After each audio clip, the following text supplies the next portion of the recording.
I met River last year, during my first year of college. I'm a second year now. We were assigned as lab partners for a bio class we had together first semester. River was nice, polite, friendly, outgoing. She was a math major and clearly didn't want to be taking a bio class. It was a Bio 101 class for first years, and River was 2 years ahead of me, so she was really just taking it to fill up some credits. Anyway, my point is the impression she made on me was pretty good. We had another class together the next semester, this time in LFIT, basically like a gym class. It only gives you 1 credit, but everyone has to take one to graduate. She seemed happy to see me, and we started talking. LFIT classes are stupid. You don't do anything useful. You walk laps and play basketball or fill out worksheets about muscles and crap. So basically, River and I had a lot of time to goof around during class. Over the course of the semester, I got to know her pretty well, I think. Eventually, we started hanging out after school. River never really opened up about her home life. Our whole campus was on a quarantine lockdown anyway, so I guess she didn't think it mattered. Not going to see my family until the end of the semester anyway, she would tell me. Why talk about it? I shrugged. Fair enough. And that was that. She helped me navigate my first year of college, and honestly, I don't think I would have made it through without her. So naturally, I asked if she wanted to room with me this year, and she agreed, although she told me she could be difficult. I told her it was fine. I didn't mind having a difficult roommate, and that she could make it up to me by helping me get around campus and talk to people and stuff. I have a really bad social anxiety, so sometimes River has to step in on my behalf. So, yeah, River is a difficult roommate. I'll admit that. She doesn't take out her trash on time. She doesn't fold laundry. She doesn't ever make her bed. And she brings random Tinder dates home all the time. She does tell me ahead of time, and if I say not to then, she won't. But I don't want to be the fun police. River has a vibrant social life. I don't. It's okay, I guess. I have a couple of acquaintances, but nobody I would say I'm close to. Except River. She is a terrible roommate, I will admit. But whenever I call on her, or ask her to come to an appointment with me, or help me draft an email to a professor, or when I just feel lonely and miserable and need a friend, she is always here for me. Always. I try not to demand too much from her, but honestly, she doesn't seem to mind. Anyway, about 3 weeks ago, things started not adding up. It all started the night of the party. So yeah, it was a frat party. I told River I wanted to go. I still don't know why, really. I just wanted to feel alive, I guess, and do something besides just classwork and being depressed. And also, I had never been to a party before. When I told her, River raised an eyebrow at me and gave me a grin. Damn, really? Lynn Foster going to a party? Oh, I've got to see this. The party was around 9, and it was a Friday night, so it would probably go well into the morning. Still, I found myself nervously showering and getting ready well before that, since my class ended at 3 on Fridays and I had no other plans. After I had showered, applied my makeup, and done my hair, I figured I was looking pretty good. I didn't have any dresses or anything to wear, so I just wore a t-shirt and shorts. You know, like a sexy, casual look or something. Hell, I don't know. At 8:30, River met me in front of our dorm building, giving me an approving once-over. Damn, Lynn, looking good. I smiled. Yeah? You think guys will like it? River rolled her eyes. She had never dated men, and I could tell she didn't particularly like them in general. I think it's because of her home life, but I'm not sure. The guys? Yeah, she scoffed. The guys will like it, as you say? I didn't like the way that she said that, but I knew she meant what she said. Good. I looked good. Of course, next to her I looked fairly drab. River never wore makeup. She told me she didn't like it. Didn't even own any. And yet she still always looked stunning. She never really wore anything fancy. I don't know how she always looked like a model. It's ridiculous. Anyway, that day was no different. She looked breathtaking. She wore a tank top, which was just tight enough that her abs were clearly visible underneath it, under a leather jacket, unzipped, with dark-colored jeans, tight enough to show off her legs, but loose enough to be comfortable, and combat boots underneath. Her keys and pepper spray were clipped to her belt, and I know she always hides a switchblade in her foot. I had never seen River dress up for anyone as long as I had known her, and that night was no exception. Tank top, jeans, leather jacket, classic River. Even though it was 8:30, the sun was still up. River's midnight black hair fell down to her waist in full, thick, glossy waves, and in the waning sunlight, I could have sworn her light brown skin glowed just a little bit, like polished bronze, I found myself thinking. She turned towards me, raising her eyebrows as I stared at her. "You good?" Yeah," I replied, snapping out of my reverie. "Good. Let's go eat something, then we can head to the frats. Sound all right?" I nodded, watching the dying sunlight illuminate her cheekbones and razor-sharp jawline. "Sounds like a plan," I mumbled. And so we did. It was Friday evening, and all the restaurants around campus were pretty full, so eventually River and I found ourselves at a little bar next to an overfilled and understaffed Waffle House.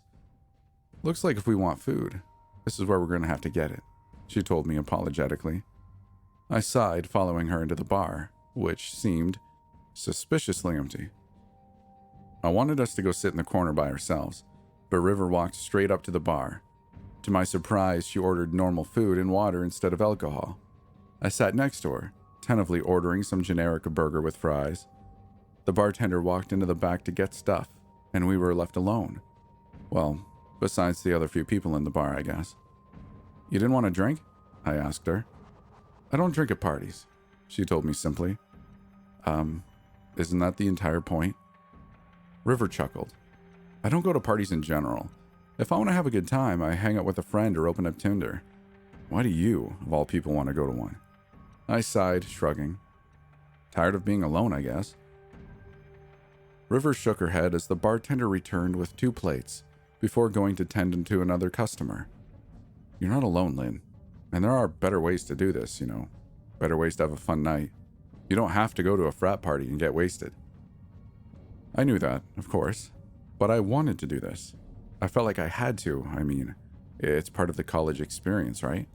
I told River as much, and she chuckled. "The experience, huh? All right, well, I hope you have fun then." I turned towards her, taking a bite of my burger. "Aren't you coming?" She nodded. "Yeah, but it ain't really my thing. I don't like frat boys." I giggled, taking another bite of my burger. "You don't like any boys, Riv." She shrugged, taking a sip of water. I consider that a blessing, honestly. I raised an eyebrow, but said nothing for a moment. Then, of course, I asked, "Why?" River took a moment before replying. "I don't have good experiences with men. I know there's good ones out there and all that, but since I'm not attracted to them, I don't really care about finding one. I think trying to find a genuinely good guy is like looking for a needle in 20 haystacks, you know? With women, it's like 5 or 10 haystacks, maybe." "Seems more convenient to be into men, though," I told her. "Easier to find a partner." She shrugged. "Quality over quantity, hon," was all she said. We ate in silence for a few minutes before a stranger walked into the bar, plopping himself down next to River. There were at least 5 other free seats at the bar, and he had chosen that one. I hoped he wouldn't try to flirt with her. Guys usually don't, honestly. Apparently, some of them don't like women with muscle or with River's personality. She is intimidating if you don't know her, I guess. She's always way out of their leagues, usually, and I think she knows it. "Hey there," said the guy. His voice was slurred, and he was clearly drunk. "You come here often? I haven't seen you in here before." River gave him an indifferent shrug. "First time," she replied. "I can see why nobody comes here. This place sucks." The bartender shot her a glare, and she smiled apologetically. The guy chuckled. "Sucks so much. Then why are you still here? You want to get out of here, maybe?" "No, thanks," she replied evenly. "Why don't you check another bar?" The guy sighed. He sounded disappointed and very, very drunk. "Listen, I just really love your hair, you know? It looks really soft." I almost choked on my water, holding in a laugh. This guy was really trying, and doing a terrible job too. Felt kind of bad for him, but he was being a bit of a creep. Then he reached out and grabbed a fistful of River's hair. Not fast or violently. He kind of just reached out and grabbed some, like he wanted to run his fingers through it. Immediately, I felt River tense beside me. "Don't touch me," was all she said. Her voice was emotionless, cold as steel. The guy giggled. I tried flagging down the bartender or something, but she suddenly wasn't there. Neither was the bouncer, which definitely struck me as odd. The drunk man laughed and yanked at River's hair, roughly grabbing a fistful of it. Then he pulled her towards him, reaching around with his other arm to grope at her chest. "Oh, hell," was all I could think. If there's one thing River hates more than anything, it's being touched in any way without her permission, especially by strangers, and double especially by men. All the tension in River's body was released in one fluid movement. It happened so fast that I didn't even see her move. Really. 1 second she was there, in the man's grasp, and the next she wasn't. I saw her legs move, one of them kicking her stool backwards into the man's stomach, while her other leg stayed firmly on the ground. She was balancing on it, I realized later. The man let go of her as the stool hit him in the gut, and there was a soft click as River's switchblade flicked open. I hadn't even seen her get it out of her boot, but there it was. And by now, everyone in the bar was staring, but oddly enough, nobody moved. River was kneeling. The man was on the floor with fear in his eyes and a knife at his chin. Her knee was on his chest, and she was holding a fistful of his hair with one hand, and her switchblade in the other, the tip touching just below his chin. "Touch anyone like that ever again, and I'll gut you like a fish. Do you understand?" Her voice was calm and even, cold as ice. The man choked out an answer that I couldn't hear. It seemed to satisfy River. She stood up, closing her switchblade, and turning back toward me. "Come on, Lynn," she said in a friendly voice, as though nothing had just happened. "We're leaving." It was not a request. River was leaving now, whether I went with her or not. So, I followed her. I sure didn't want to be alone with the drunk guy anyway. As soon as we walked out the door, I heard conversation resume in the bar. Completely casually. It was like nothing had happened. It was as though they hadn't even seen a man get threatened with literal death in front of them. "You wouldn't really gut him, would you?" I asked uncertainly. "Also, what if someone calls the police?" River scoffed. "Nobody's going to call the police, Lynn. A guy harassed me, and I defended myself. That's all there is to it." I nodded uneasily. I had a feeling that, although what River said was true, there was something I was missing here. Something was wrong. Why had the bartender and the bouncer vanished? Why didn't anybody move a muscle the entire time? Why didn't anyone seem to see what was happening? Something was off, and I didn't know what. Still, I trusted River. She had never given me a reason not to. Anyway, as we arrived at the frat house, I tried to put it all out of my mind. I was here to have a good time, to feel alive, to not be alone. The first couple hours were completely uneventful, but kinda nice. I danced to music that was too loud, drinking far more alcohol than I should have been, and I had more confidence than I ever had. River had disappeared somewhere, probably screwing some girl she met at this party, I thought. People around me were kissing, groping, smoking weed. It was a fairly tame party, honestly, but it was the wildest thing I've ever done in my cookie-cutter life. Then I found John. Or rather, he found me. He sat next to me in my chem class. He was looking cute. I mean, maybe it was the alcohol talking, but he looked fine as hell. "Hey, Lynn, I sit next to you in chem. I didn't know you were the partying type." He laughed. We made small talk for a bit until my beer ran out. "Don't worry, girl, I'll get you a new one," was all John said, and then he was gone. He brought me a fresh bottle and we kept talking, and then it turned into flirting, and then he kissed me. "You want to get out of here?" I nodded before he even finished the sentence, so we walked out of the party hand in hand. Then I started to feel sick. Lightheaded, dizzy, head pounding, nauseous, kind of sick. I stumbled against a wall, suddenly realizing I didn't actually recognize where we were. I had been too busy looking at John. My vision was fading in and out. I was terrified. What the hell happened? Had someone spiked my drink? Had John? No, he wouldn't, right? My sight had faded to black entirely and I couldn't move. Two sets of strong hands lifted me up and carried my limp body for a few minutes before I heard the sound of a car unlocking. Just dump her in the trunk. It was John's voice. I wanted to throw up. This can't be happening, I thought. And then I was tossed into the trunk of a car like a sack of trash, and I passed out. I woke up in a dorm room. I was lying on the floor naked.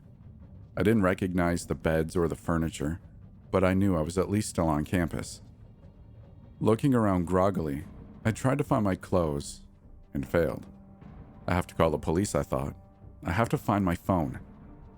I vomited onto the ground several times as I tried to stand up, and my ears were ringing constantly. My clothes were nowhere to be seen. I did find my phone, though. The screen was shattered, the case cracked in two, and the SIM card lay outside next to it in a heap of broken pieces, as though someone had taken a hammer to it. I tried opening the door to the room, to no avail, obviously. Head still spinning, I pounded on the door, not particularly expecting it to work. To my surprise, a voice outside called out, "Hey, you all right in there?" "Call the police. Call the damn cops right..." I devolved into a coughing fit, collapsing to the ground as the ringing in my ears intensified. "Oh, damn it. There's a girl trapped in there." It was a different voice. Then, muffled conversation. "Yeah, there's a girl trapped in our building. She's, kidnapped, I think. Look, you need to get over here." I heard someone speaking on the phone, indistinctly. "It's an emergency, I swear to God, you piece of A pause. He hung up on me. Thinks I'm bullshitting. "You guys have to call too, otherwise the cops won't do anything." That voice, I would recognize it anywhere. It made my heart drop into my stomach and turned my insides to lead. "John." "Listen, you guys need to get out of here," John was saying. And then his voice dropped and all I heard were muffled whispers. Okay. It was the first voice, the one who originally asked me if I was all right. A second later, the door was flung open, throwing me backwards. The hallway was empty. Nobody was there now but John. "Hey, Lenny," he snarled. "You thought you were so smart yelling for help the second you woke up? The goddamn cops could have been here any second and He let out a frustrated growl before backhanding me across the face. In my current state, I couldn't even react to the pain beyond letting out a small whimper. God damn it," John was muttering. "Nah, you bitch." He backhanded me again, and I felt blood trickle down the side of my face as bolts of white-hot pain shot through my head. Two guys walked into the room, leering down at me. Standing up, John turned to them. "Pick her up. We need to move her, now." "How is she even awake, man? Thought you said 24 hours. "I don't know, Greg. I don't know. Just move." Two familiar sets of hands picked me up and I passed out again. The next time I awoke, my head felt much clearer. It wasn't throbbing or ringing anymore, at least. I was in another dorm room, identical to the last. I screamed as I sat up, seeing a man standing just a few feet from me. Hey, I'm Greg, okay? Listen, I know you hate me, okay, but I'm here to help. John doesn't even know I'm here." I spat at him, unable to move much. My body still felt sluggish and numb. "I just wanted to give you this," Greg told me. He handed me a phone. A phone? I stared up at him, disbelieving. He didn't meet my gaze. "I'm sorry," was all he said. He walked out of the room, not closing the door behind him. I stood up shakily and found my clothes lying on a bench beside me. I put them on as fast as my shaky, spasming body would allow, before leaving the building. Thank God I didn't run into John on the way out. I found myself in an area I recognized, one of the smaller dorms on the outskirts of campus. I tried calling 911, but nobody answered. Is that even possible? How could nobody answer? Whatever. I didn't have time to think about it. I knew that, feeling the way I did, I couldn't walk to the campus hospital. I would pass out long before that. So I made a beeline for my dorm, needing to go somewhere familiar, somewhere safe. It was fairly close, and I was reasonably confident that I could make it. And I did. Barely. It was around 6 a.m., so nobody was really around to see me, thank God for that. I found my key card, it's still in my jeans pocket, and I made my way back to my room, shaking violently. Walking in, I found the room empty. River's bed was cold and unmade, meaning she hadn't slept here last night. Wait. River? Damn it, she's probably looking for me, I thought. She had completely escaped my mind until now, and I suddenly realized just how badly I needed to not be alone. How badly I needed a friend. How badly I needed someone to be there for me. How badly I needed River. I picked up my phone with shaking hands, dialing River's number. She probably wouldn't pick up at 6 a.m., I figured, but she did. She picked up on the first ring. Lynn? River, I choked out. My voice broke and I began sobbing. River, I need you here. Come back, I couldn't say anything. I couldn't find the words. I began sobbing, saying nothing. I'm coming. Stay on the phone, okay? You hear me? Stay on the phone. I couldn't hear much on the other end after that. I lay on the ground in a fetal position, sobbing. Maybe 10 minutes later, River bust through the door in jeans and a tank top. Where was her jacket? I didn't ask. Her light chocolate brown eyes flashed in the dim light of our room, looking around frantically until they landed on me, curled up in the middle of the floor. I sat up feebly, and River's expression darkened. Who did this to you? I sobbed, saying nothing. River didn't ask me again. Instead, she sat down next to me, put her arms around me, tucked a strand of her hair behind my ear, and pulled me close to her. For the first time since this entire incident, I actually felt safe. River just held me for a while. Neither of us said anything. I didn't know what to say, and River didn't either. Eventually, River went out and brought me some food and water, and told me I had been gone for 2 full days. The next day I told her what had happened. She seemed quite upset that I had left the party with John without telling her, and I guess she had a right to be. It was stupid. I went to the police with River, but they told us it was all just hearsay. John had washed me thoroughly, and there was no trace of his DNA left on me, or in me, I guess I should say. No trace but the constant pain between my legs and the bruises and cuts all over my body. The police didn't give a shit. They gave me a form to fill out and went me on my way. I told them to search the buildings, and they told me they already had and found absolutely nothing. River hadn't said much the whole time. Her expression told me that this was about what she had expected. Later that night, River asked me something that should have thrown up some red flags, but didn't. Not at the time. What's John's last name?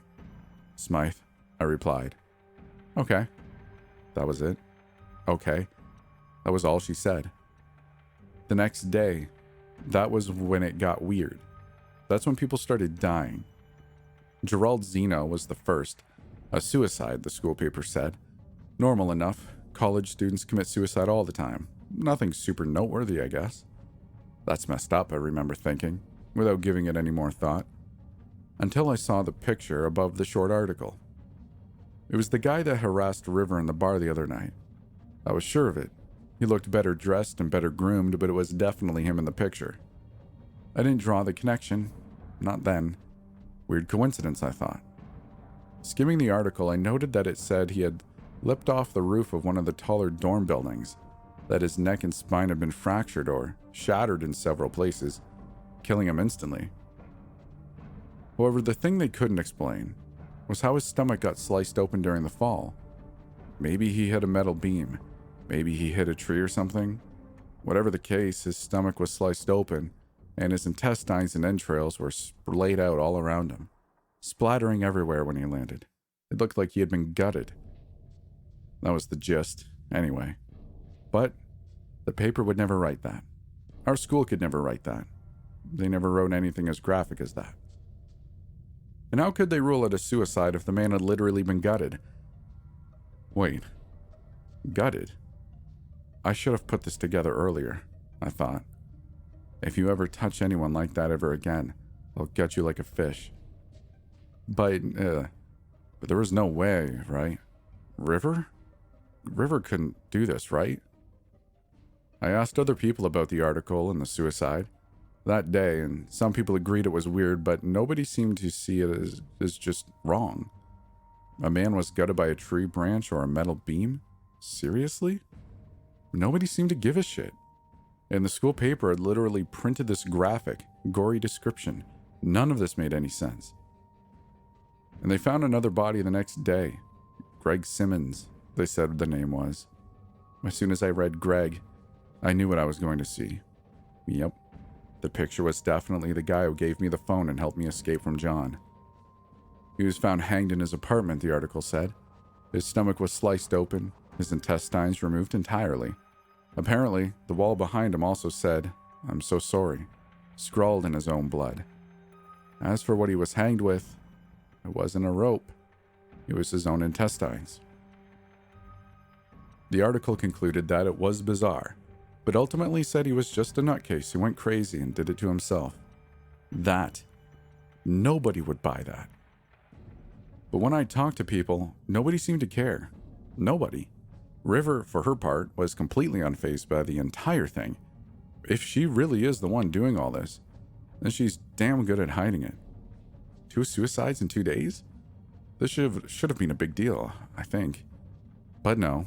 Nothing. No cops anywhere, no media, no news. Nothing. It was as though nothing had happened at all. Memories were coming back to me about the 2 days I was drugged out, and they weren't pleasant. Honestly, when I remembered what they'd done to me, how they'd done it, I can't say I really mourn any of their deaths. Even Greg. He may have helped me escape in the end, but he had had his share of fun with me beforehand, for sure. Yeah, there was nothing to mourn. Then there was a third death. I forget his name, but he was definitely the other guy who was with John. I remembered him being the roughest with me, actually. Rougher even than John. He caused most of the bruises. Piece of shit. Well, John used a knife, and that guy used his fists, so I don't know who I hate more, really. Either way, both of them had used me in horrible, terrible ways, and the more my memories returned, the more I felt like this series of suicides, wasn't particularly undeserved. I honestly can't say I felt any remorse when I read about that guy's death. Despite how brutal it was, they said he walked into the middle of the highway and got hit by an 18-wheeler. Suicide, of course. But we can't leave campus during quarantine, and the nearest highway is at least 5 miles from campus. So how was his body found in his dorm room, in his bed? The article said it was odd, the way he was now almost like he had been run over repeatedly. His bones had been ground into a fine powder, and as though someone had taken the time to slowly put different parts of his body under some sort of hydraulic press, slowly and methodically grinding his bones to dust, turning the body into nothing but a pool of bloody powder and shredded flesh. They said the head was the only part not crushed. Whatever had happened, had started at the feet and worked its way up. They wanted him to be alive and conscious right until the end. Then, over the next few days, there were a few guys I had never heard of, all killed in similarly gruesome ways, all ruled as suicides, all swept under the rug as no big deal. And then, the most recent one, John. He just died yesterday. His death wasn't ruled as suicide, unlike all the others. John had been castrated, then apparently, immediately, had the wound cauterized with hot iron. Same for his toes, his fingers, his legs, his arms, even his tongue. John had been left as nothing but a dickless torso with no tongue, still alive. They say that he was alive for almost 1 week in that state. He had been tortured throughout the entire 2 weeks the others were all found, and then left for dead afterwards for a week. That was the theory. They found him in a stall in the women's bathroom, somewhere in the arts building. He was upside down with his head stuck in the toilet.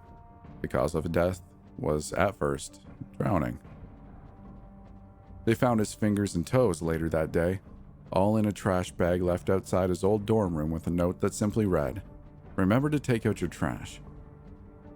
As hypothesized, all limbs were severed at all joints. His fingers were cut into 3 knuckle pieces and his toes too. His legs were cut at the knees and so on. You get the idea. Yeah, one thing that wasn't found, though, his penis. And then they found it lodged in his drowned throat, blocking his windpipe. The cause of death was changed from drowning to asphyxiation. I probably threw up 3 times reading that article, but at the same time, some part of me was relieved. Relieved he was gone, that he was really dead. Nobody has been found today, though, so I'm wondering if all the trash has been taken out. But anyway, River is acting exactly the same as ever, and I don't know how to feel about that. She's worried and concerned and supportive. She asks all the right questions and says all the right things. I know this is gonna sound crazy after all I've said, but I swear to God she genuinely cares about me. Please, guys, I need advice. I don't know what the hell to do. I haven't even been to my classes in a month because of this crap. Luckily, I can submit assignments online. I'm just so freaked out by how everyone's acting about it. Please, tell me I'm not crazy. That's all I want to know, really. I want to know that I'm not going crazy. Well, just about 10 minutes ago, I got a bit of an answer. I was looking through River's clothes, drawer snooping. I swear, I was just looking for one of my tank tops I thought she accidentally put in there, and I found a shoebox. I opened it, and several student ID cards fell out. I think you can hazard a guess as to whose. Is my roommate like Dexter for rapists or something? Even if she is, how can she manipulate the whole campus into seeing all of these suicides? Except John, which was labeled as a freak accident, in spite of the clear references to human torture, as a normal thing. Also, should I be scared of her? Because at the moment, I don't feel like I'm in any danger at all. I mean, she is super nice to me. One might even say we're best friends. So what the hell do I do? Help me.